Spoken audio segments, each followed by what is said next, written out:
Hello and welcome. I'm Lalo Cream, a real estate broker in Seattle, and today I'm in Kirkland, the region's only waterfront downtown. Come with me to the land of Kirk, a great place to visit or live or work.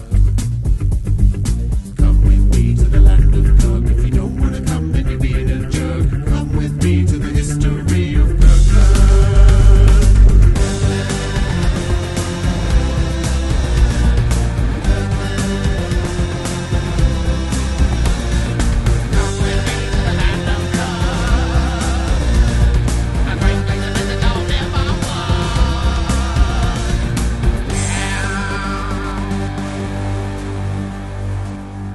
Kirkland.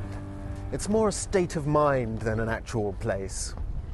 Actually, that's not true. It's an actual place. And you'll find it on the northeastern shore of Lake Washington, and it is the Sound region's only waterfront downtown. Kirkland is located on planet Earth. We go in a bit further. Just ignore Canada up there in the north. And as you'll see, between Seattle and Kirkland is a big wet thing, and that's Lake Washington.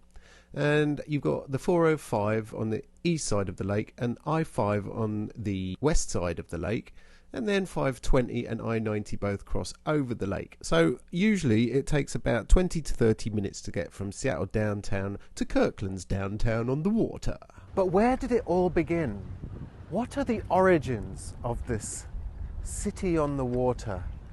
Well, there's a few theories. Now, while Kirkland doesn't boast the behemoth that is Microsoft, which is located just around the corner in Redmond, it is home to GoDaddy, Zmax, and if you Google, you get to Google.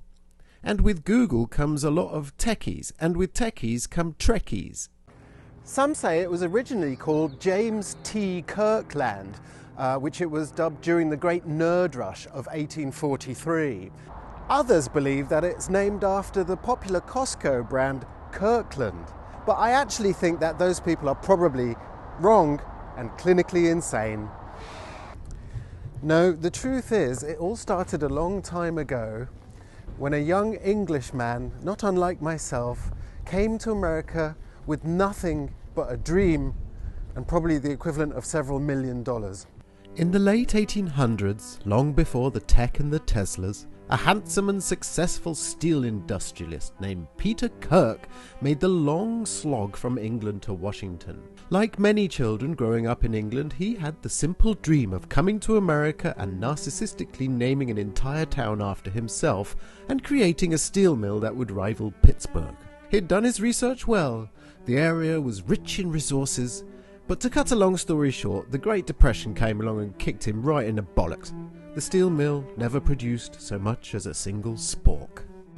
So instead of building steel, the Kirklanders got crafty and started building wool. Kirkland's wool mill was a huge success, providing much needed wool for over half the nation's sheep, the pioneering pioneers in Alaska, and even top secret wool to the woefully underwooled First World War. The next transition in trade came after the Great Bucket Epidemic of 1903. After declaring most of the sheep incompetent, the Kirklanders famously cried, "Wool don't float, we need boats." And right here where I'm standing was where one of the first shipyards was, where they built ferries.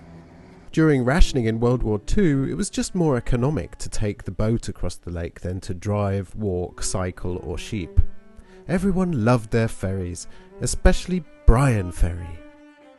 But the construction of the floaty bridges on Lake Washington soon put a stop to any ferry nonsense. So that was that. You can't stop progress though, and Kirkland has grown from 32 inhabitants in 1874 to over 90,000 in the year 2021. 2020? I don't know how we say it. 2021. But they all need homes to live, so let's see how they do.